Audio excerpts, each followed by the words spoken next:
उत्तर प्रदेश के बदायूं शहर के सिविल लाइन्स इलाके में एक स्कूल है, होली चाइल्ड। निशा इसी स्कूल में पढ़ाती थी। उसका पति राजकुमार पादरी था और उसकी पोस्टिंग बदायूं जिला मुख्यालय से लगभग 23 किलोमीटर दूर वजीरगंज की एक चर्च में थी। चर्च में जब ज़्यादा काम रहता था तो राजकुमार रात में वहीं रुक जाता था। निशा को स्कूल की बिल्डिंग में ही रहने के लिए कमरा मिला हुआ था, जहाँ पर वह पति राजकुमार और 2 बेटियों रागिनी व तमन्ना के साथ रहती थी। राजकुमार और निशा की मुलाकात लखनऊ में पादरी के काम की ट्रेनिंग के दौरान हुई थी, जो कि VCCI संस्था द्वारा अपने धर्म प्रचारकों को दी जाती है। कुछ मुलाकातों के बाद दोनों एक दूसरे को पसंद करने लगे। निशा मूल रूप से गोरखपुर जिले की रहने वाली थी। उसके पिता दयाशंकर पादरी थे। निशा की बड़ी बहन शारदा की शादी बरेली निवासी रघुवीर मसीह के बेटे दिलीप के साथ हुई थी।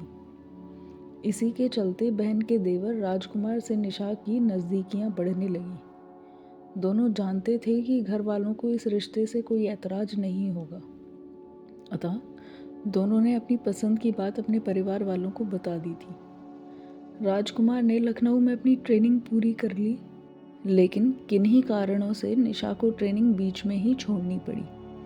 राजकुमार बरेली निवासी रघुवीर मसीह का बेटा था। रघुवीर मसीह पुलिस विभाग में वायरलेस मैसेंजर के पद पर बदायूं में तैनात था।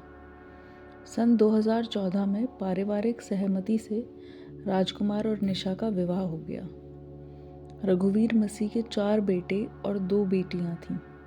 सबसे बड़ा बेटा रवि था, जिसकी शादी बाराबंकी निवासी अनुराधा से हुई थी।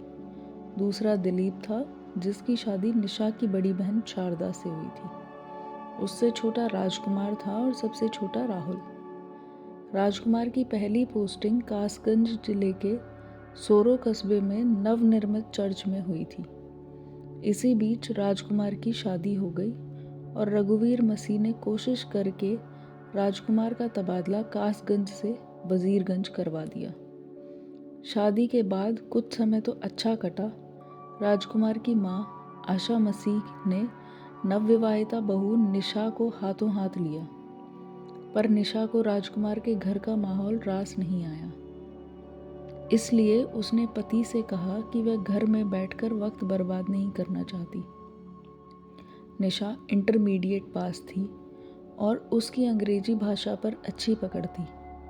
वह सोचती थी कि किसी भी इंग्लिश स्कूल में उसे नौकरी मिल सकती है। नौकरी करने वाली बात निशा के पति और सास ससुर से बताई तो उन्हें इस पर कोई ऐतराज नहीं हुआ। निशा को इजाज़त मिल गई और थोड़ी कोशिश से निशा को होली चाइल्ड स्कूल में नौकरी मिल गई। कालांतर में निशा 2 बेटियों की माँ बनी, जिनके नाम रागिनी और तमन्ना रखे गए। अब उनका छोटा सा खुशहाल परिवार था। वे स्कूल परिसर में स्थित कमरे में रहते थे। राजकुमार और निशा का दाम्पत्य जीवन काफ़ी सुखद था। किन्हीं खास मौक़ों पर वे लोग बरेली चले जाते थे। सब कुछ ठीक चल रहा था, पर वक्त कब करवट ले लेगा इसका आभास किसी को नहीं था। स्कूल की नौकरी करते करते निशा को लगने लगा था कि राजकुमार से शादी करना उसके जीवन की सबसे बड़ी भूल थी। वह अच्छा खासा कमा लेती है। अगर उसने शादी की जल्दबाजी ना की होती तो उसे कोई पढ़ा लिखा अच्छा पति मिलता और वह ऐश करती। ऐसे विचार मन में आते ही उसका दिल बेचैन होने लगा। जितना उसे मिला था उससे उसे संतोष नहीं था। उसकी कुछ ज़्यादा पाने की चाहत बढ़ रही थी। कहते हैं अक्सर ज़्यादा पाने की चाह में लोग बहुत कुछ गवा देते हैं। निशा का भी यही हाल था। अब धीरे धीरे राजकुमार और निशा के जीवन में तल्खियाँ बढ़ने लगीं। निशा छोटी छोटी बातों को लेकर मीन मेख निकालती और उससे झगड़ा करने की कोशिश करती। सीधे साधे राजकुमार को हैरानी होती थी कि निशा को आखिर हो क्या गया है। एक दिन निशा ने कहा, तुम क्या थोड़ी और पढ़ाई नहीं कर सकते थे? कम से कम मेरी तरह इंटर तो पास कर लेते। पढ़े लिखे होते तो तुम्हारा दिमाग भी खुला होता। मैं ज़्यादा पढ़ा लिखा ना सही पर अपने काम में तो परफेक्ट हूँ। लोगों को अपने धर्म का ज्ञान बेहतर तरीके से देता हूँ। हालांकि मैं केवल हाई स्कूल पास हूँ, लेकिन मैंने यह ठान लिया है कि अपनी बेटियों को खूब पढ़ाऊँगा। राजकुमार बोला, बेटियों की फिक्र तुम छोड़ो, यह सब मुझे सोचना है कि उनके लिए क्या करना है। निशा ने पति की बात काटते हुए कहा। राजकुमार तर्क करके बात बढ़ाना नहीं चाहता था, इसलिए वह पत्नी के पास से उठ गया। दोनों बेटियों को साथ लेकर वह यह सोचकर घर से बाहर निकल गया कि थोड़ी देर में निशा का गुस्सा ठंडा हो जाएगा। थोड़ी देर बाद जब वह घर पहुंचा तो निशा नॉर्मल हो चुकी थी। राजकुमार ने राहत की सांस ली। निशा ने राजकुमार का खाना लगा दिया।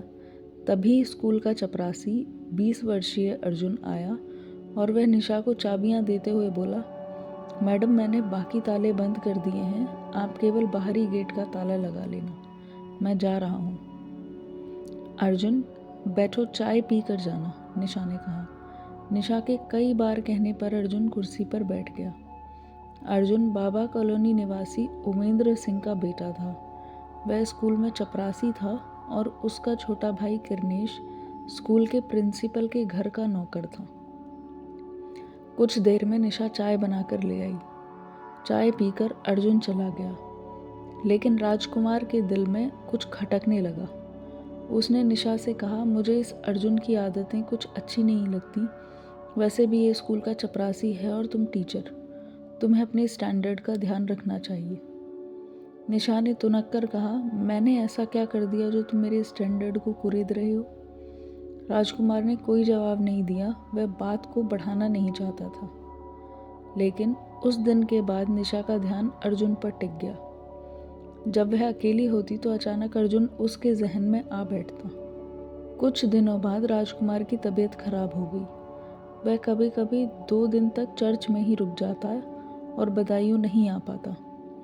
इस अकेलेपन ने निशा को गुमराह कर दिया। अर्जुन एक स्वस्थ और स्मार्ट युवक था। वैसे भी निशा के साथ वह घुलने मिलने लगा था। अब राजकुमार की गैर मौजूदगी में वह निशा के कमरे में आ जाता और उसकी बेटियों के लिए खाने पीने की चीज़ें ले आता था। निशा के मन में अर्जुन अपनी जगह बनाने लगा था। निशा भी अर्जुन के बारे में सोचती रहती थी।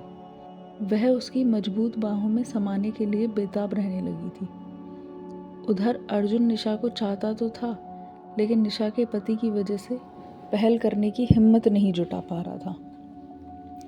कहा जाता है कि फिसलन की ओर बढ़ने वाले कदम आसानी से दलदल तक पहुंच जाते हैं। यही निशा के साथ हुआ। एक दिन शाम को निशा के पास राजकुमार का फ़ोन आया। उसने कहा कि वह आज रात को घर नहीं आ पाएगा। इस फ़ोन कॉल ने निशा के दिल में हलचल मचा दी। उसके दिल की धड़कनें बढ़ गईं। निशा के दिमाग में अर्जुन घूम रहा था। उसने कमरे से बाहर निकलकर देखा तो उस समय अर्जुन स्कूल से अपने काम निपटाकर घर जाने की तैयारी कर रहा था। तभी निशा ने उसे आवाज़ देकर बुलाया, अर्जुन तुम कमरे में आओ, कुछ बात करनी है। अर्जुन कमरे में आ गया। निशा उसके लिए चाय बनाकर ले आई। निशा ने चाय का प्याला उसकी ओर बढ़ाते हुए कहा, अर्जुन आज रात राजकुमार घर नहीं आएगा। अकेले में मुझे डर लगेगा, तुम आज रात यहीं रुक जाओ, जिससे मेरा भी मन लगा रहेगा। अर्जुन ने गहरी नज़र से निशा को देखा। उसे निशा का अंदाज कुछ अजीब सा लगा। उसकी चुप्पी देखकर निशा ने पूछा, कुछ परेशानी है क्या? नहीं मैडम, ऐसी कोई बात नहीं है। मैं सोच रहा हूँ अगर साहब को पता चला तो पता नहीं वो मेरे बारे में क्या सोचेंगे। वो तो वैसे भी मुझे पसंद नहीं करते। तुम उनकी चिंता मत करो, तुम्हें मैं तो पसंद करती हूँ ना। निशा ने मुस्कुराते हुए कहा तो अर्जुन की भावनाओं में जैसे तूफान उठने लगा। उसने उसी समय जेब से मोबाइल निकाला और अपने घर फ़ोन करके बता दिया कि स्कूल में कुछ काम होने की वजह से वह आज घर नहीं आ पाएगा। इसके बाद अर्जुन उस कमरे में बैठ गया। निशा ने खाना बनाने की तैयारी शुरू कर दी। तब तक अर्जुन उसके दोनों बच्चों के साथ खेलने लगा। खाना बनने के बाद निशा ने बच्चों को पहले खाना खिलाया और उन्हें सुला दिया। फिर निशा ने अपना और अर्जुन का खाना लगाया। खाना खाते खाते अर्जुन ने उसके खाने की तारीफ करते हुए बोला, मैडम आप खाना बहुत अच्छा बनाती हैं। खाना बनाना ही नहीं, मैं बहुत से काम बहुत अच्छे से करती हूँ, कहकर निशा हंसने लगी। फिर उसने एक प्रश्न किया, अर्जुन तुमने अभी तक शादी क्यों नहीं की? अर्जुन निशा को गौर से देखते हुए बोला, रिश्ते तो कई आए थे मैडम, लेकिन जब से आपको देखा है मेरा इरादा बदल गया है। क्या मतलब?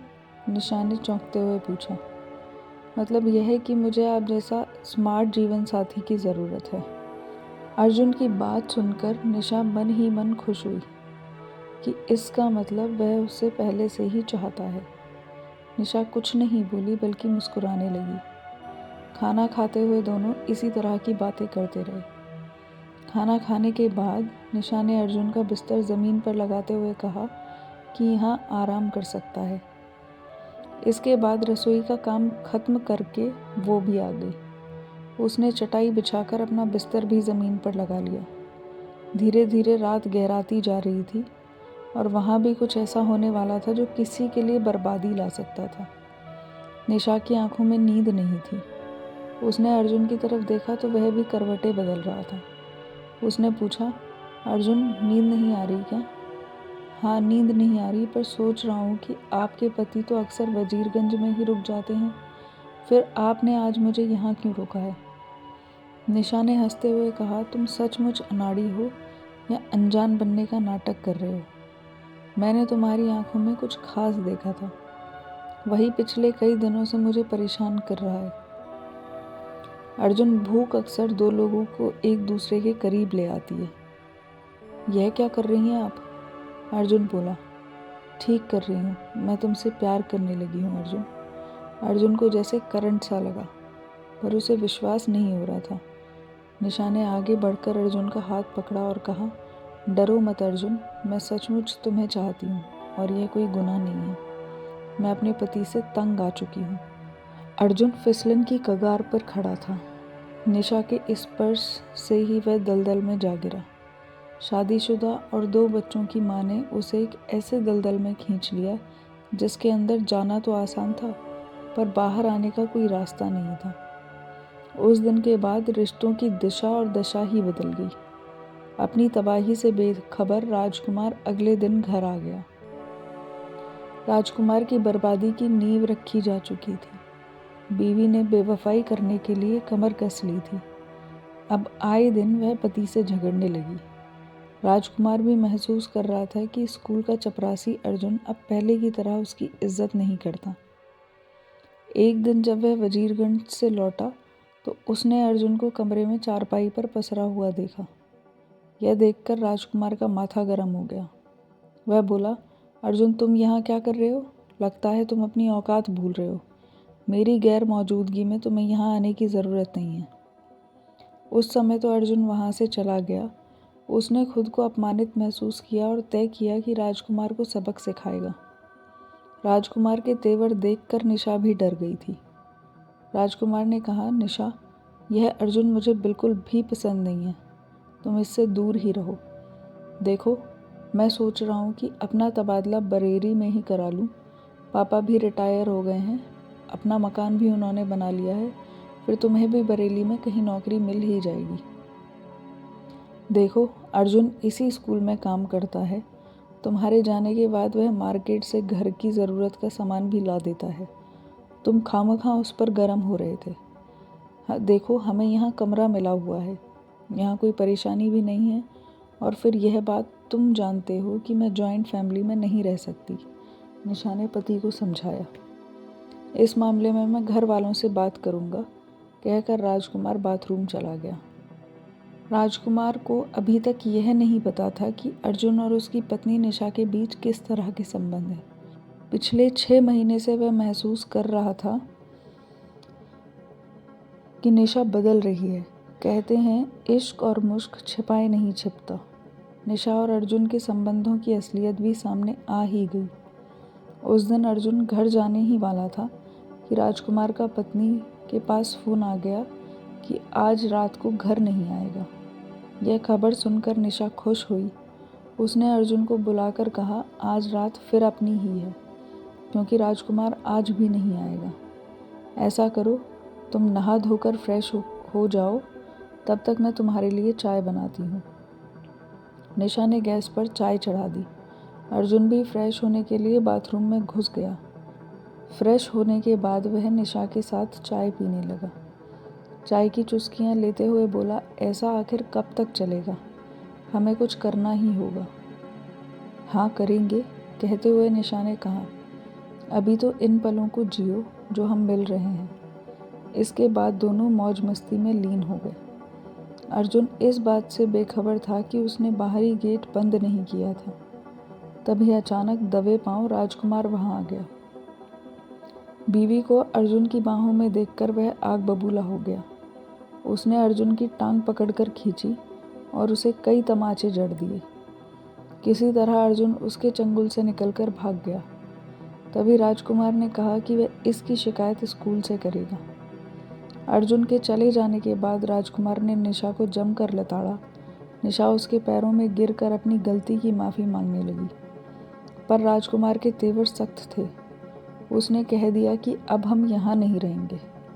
राजकुमार ने पिता को फ़ोन पर सारी बातें बता दी और कहा कि अब हम बरेली में नेकपुर स्थित अपने घर में रहेंगे। पति का फैसला सुनकर निशा परेशान हो गई। वह किसी भी हालत में बदायूं को छोड़ना नहीं चाहती थी। अतः उसने तय कर लिया कि वह पति नाम के इस कांटे को अपनी ज़िंदगी से उखाड़ फेंकेगी। अगले दिन राजकुमार वजीरगंज चला गया। निशा ने मौका मिलते ही अर्जुन को एकांत में बुलाकर कहा, अगर मुझे चाहते हो तो तुम्हें राजकुमार को रास्ते से हटाना होगा। अर्जुन का दिल तेजी से धड़कने लगा, क्योंकि ऐसा तो उसने कभी नहीं सोचा था। उसे चुप देख निशा बोली, हाँ मैं ठीक कह रही हूँ। आज राजकुमार जब घर आएगा तो तुम घर आकर उससे अपनी गलती की माफ़ी मांगना और उसका विश्वास जीतना। इसके आगे क्या करना है मैं बाद में बताऊंगी। अर्जुन ने ऐसा ही किया। राजकुमार जब घर पहुंचा तो अर्जुन उसके घर चला गया। उसे देखते ही राजकुमार पर भड़का तो अर्जुन ने उससे अपनी गलती पर अफसोस जताते हुए माफ़ी मांग ली। सीधे साधे राजकुमार ने उसे माफ़ कर दिया और कहा कि अब वैसे भी हमें यहाँ नहीं रहना है। पर अर्जुन के दिल में राजकुमार के प्रति क्या था, यह बात राजकुमार नहीं जानता था। राजकुमार मौत की दस्तक को सुन नहीं पाया था। 15 जून 2019 को अपनी योजना के मुताबिक अर्जुन अपनी बाइक पर आया। उसने राजकुमार से कहा, चलिए मछली लेने चलते हैं। राजकुमार भी माहौल का तनाव कम करना चाहता था। वह अर्जुन को माफ़ कर चुका था। साजिश से अनजान राजकुमार अर्जुन के साथ बाइक पर बैठ गया। अर्जुन बाइक को इधर उधर घुमाता रहा। फिर बाइक मझिया गांव के सुनसान इलाके में ले गया और बोला, अब बाइक आप चलाओ, मैं पीछे बैठता हूँ। राजकुमार ने ड्राइविंग सीट संभाली। दोनों शर्की रेलवे स्टेशन से कुछ ही दूरी पर पहुँचे थे कि बाइक पर पीछे बैठे अर्जुन ने जेब से तमंचा निकाला और राजकुमार के सिर पर गोली मार दी। राजकुमार का बैलेंस बिगड़ा और वह बाइक समेत जमीन पर गिर गया। राजकुमार खून से लथपथ था। अब योजना के मुताबिक राजकुमार को रेलवे ट्रैक पर डालना था ताकि उसकी मौत ट्रेन एक्सीडेंट लगे। खून से लथपथ राजकुमार को अर्जुन ने रेलवे ट्रैक पर डाल दिया। उसके कपड़े भी खून से लथपथ थे। रेलवे लाइन पर पड़ा राजकुमार तड़प रहा था।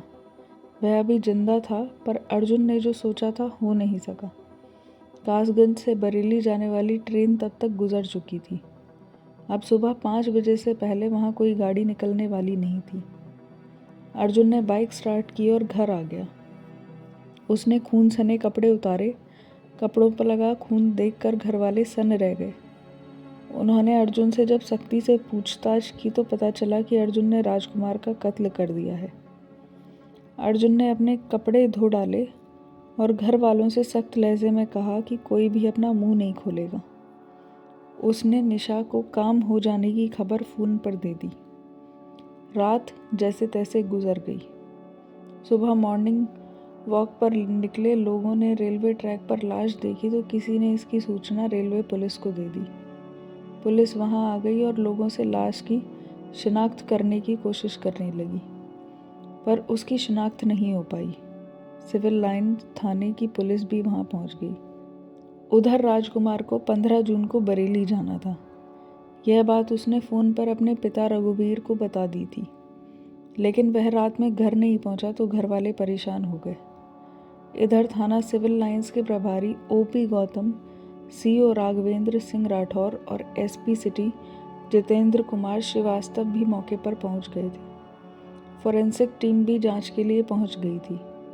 जांच में पुलिस को मृतक की जेब से 100 रुपये का नोट और एक पर्ची मिली। पुलिस ने जरूरी कार्रवाई करके लाश पोस्टमार्टम के लिए भेज दी। 17 जून को लाश का फोटो अखबार में छपा तो रघुवीर के एक रिश्तेदार जेपी मसीह ने उन्हें फ़ोन करके पूछा कि राजकुमार कहाँ है।